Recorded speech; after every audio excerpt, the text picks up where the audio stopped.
et notamment des questions sur les émotions, et ça m'étonne pas, c'est un sujet qui revient souvent.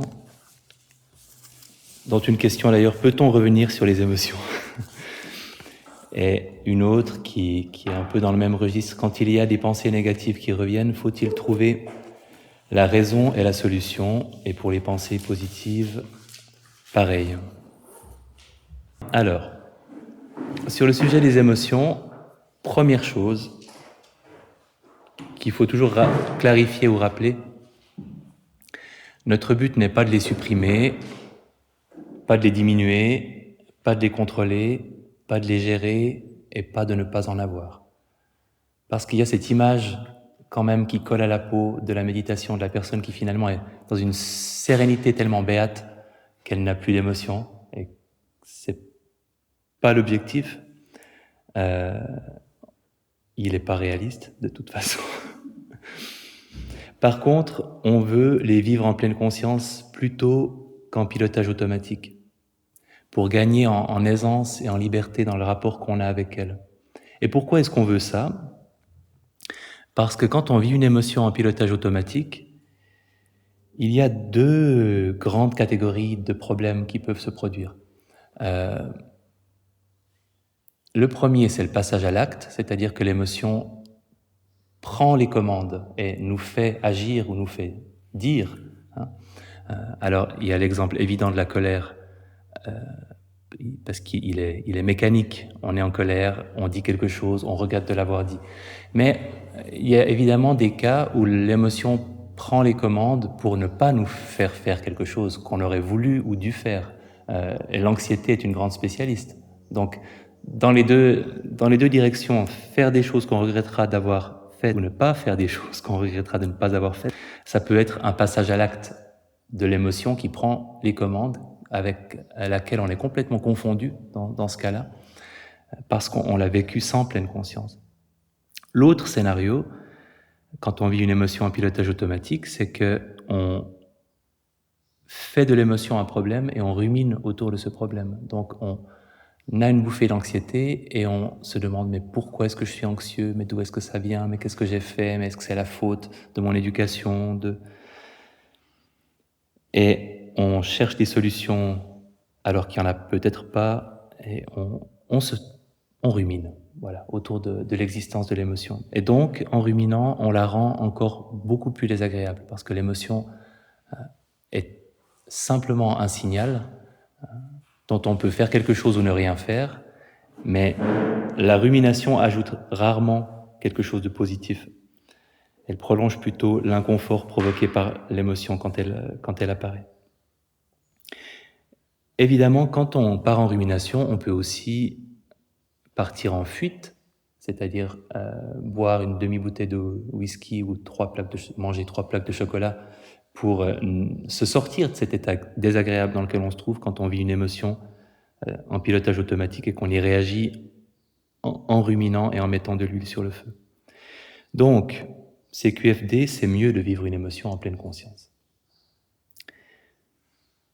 Comment fait-on pour vivre une émotion en pleine conscience? Et je me disais en prenant des notes à midi que finalement, toutes les techniques de pleine conscience peuvent être adéquates quand on est face à une émotion. Par moment, on pourrait faire appel à la bienveillance ou à la compassion. On peut utiliser la respiration comme un moyen de se stabiliser, se tranquilliser, de laisser l'émotion redescendre ou baisser en intensité. On peut observer l'émotion, ça relèverait plutôt de l'attention ouverte, observer sa manifestation dans le corps, observer les pensées qui apparaissent en lien avec l'émotion, observer la rumination dans laquelle on est pris. Mais si on veut simplifier le rapport méditatif à une émotion, ça commence par le corps. Le corps ayant ce grand avantage de ne pas ruminer, ça nous permet déjà de nous centrer sur quelque chose qui a une certaine stabilité et qui est directement lié à l'émotion qu'on est en train de vivre. Donc le corps est un bon point de départ. Et quand on ressent une émotion, quelle qu'elle soit, de commencer par se demander qu'est-ce que je ressens à quel endroit de mon corps en lien avec cette émotion? Comment mon corps sait-il que je suis en train de vivre cette émotion. Et porter l'attention sur la sensation, respirer avec cette sensation. Et parfois c'est suffisant parce que on récupère cette conscience de l'impermanence, en tout cas du caractère fluide de ce qu'on est en train de vivre. L'intensité des sensations varie, l'émotion parfois remonte, parfois redescend dans le ressenti corporel. On peut aussi, dans un deuxième temps, prendre la respiration comme moyen de se stabiliser un peu plus, d'attendre que l'émotion soit un peu moins intense, de lui donner de l'espace en faisant quelque chose qui nous tranquillisera. Mais ça pourrait être autre chose que la respiration. Ça pourrait être justement de l'attention ouverte, ça pourrait être de la bienveillance. Finalement, une fois que vous avez établi le contact avec l'émotion au travers de la prise de conscience du ressenti corporel, plein de choses sont possibles. Et surtout, dans un troisième temps, conscience du corps, respiration ou autre chose, il y a le « je fais quoi »,« j'en fais quoi »,« qu'est-ce que je fais ?» Et une option très intéressante, c'est rien du tout.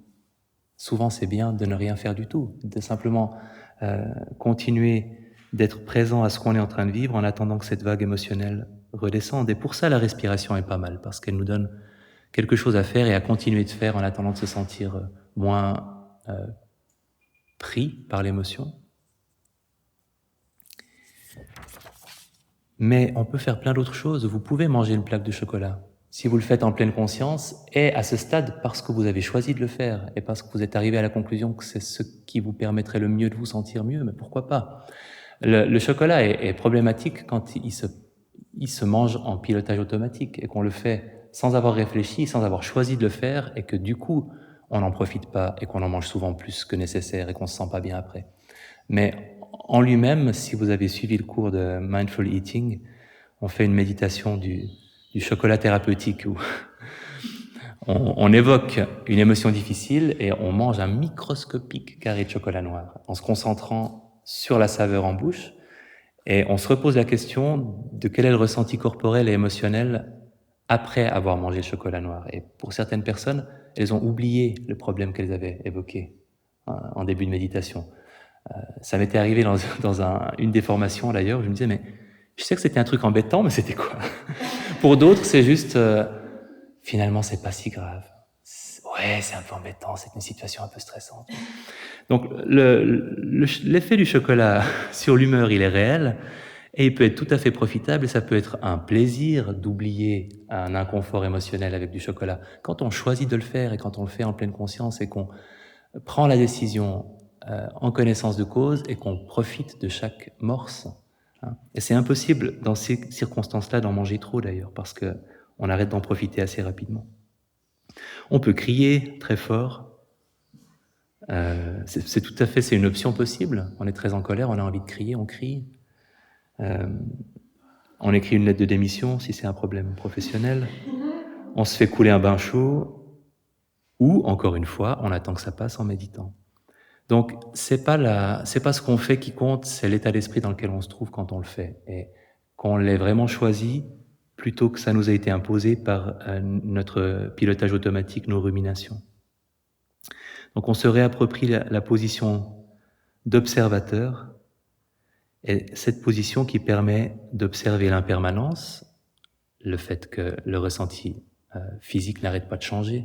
Si on respire avec, on se rend très rapidement compte que rien n'est stable, que ça change tout le temps.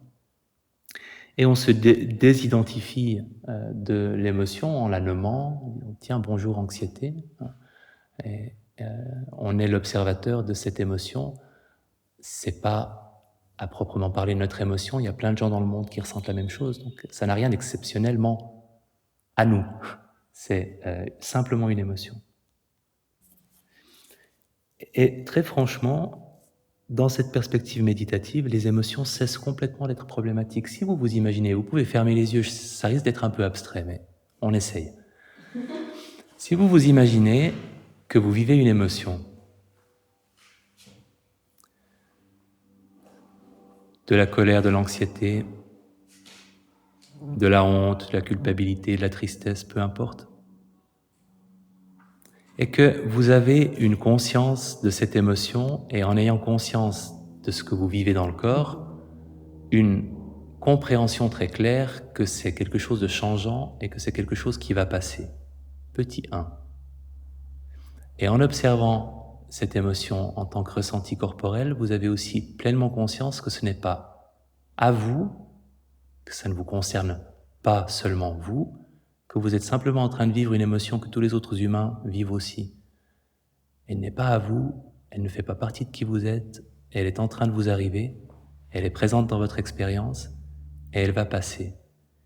Imaginez si en vous, il y avait cette conviction à chaque fois que vous vivez une émotion, qu'elle va changer et passer, et qu'elle ne fait pas partie de qui vous êtes, qu'elle ne vous appartient pas. À quoi est-ce que ça ressemblerait pour vous ? Est-ce qu'une émotion pourrait vraiment devenir problématique pour vous ?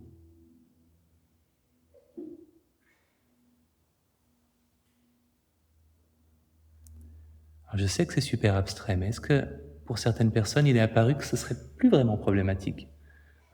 Oui. Parce que finalement, c'est à partir du moment où on se dit mais pourquoi est-ce que ça m'arrive et d'où est-ce que ça vient et quand est-ce que ça va s'arrêter pour moi. Donc quand on perd de vue l'impermanence et quand on perd de vue la désidentification, donc avec une attitude méditative, on se réapproprie ces deux caractéristiques-là de l'émotion. Et le corps, vraiment l'instruction en une phrase, prenez conscience des sensations et seulement des sensations, laissez tomber les histoires et la rumination. Notre esprit est très doué pour compliquer les choses. Donc, pour répondre aussi à la question, faut-il trouver la raison et la solution ? Surtout pas. S'il faut la chercher, la solution, c'est probablement qu'il n'y en a pas. Parce que quand il y en a une, quand l'émotion qui est un message nous transmet quelque chose qu'on peut utiliser directement, généralement on s'en rend compte quand même assez rapidement. Et de simplement rester avec l'émotion est suffisant. Il y a certainement des exceptions où ça vaut la peine de trouver une raison, une solution, surtout quand il y a beaucoup de confusion autour de l'origine de l'émotion. Et là, ça peut avoir du sens d'essayer de comprendre ce qui l'a provoqué. Mais c'est une minorité de cas. Je pense que le plus souvent, on n'a pas besoin de trop s'en préoccuper.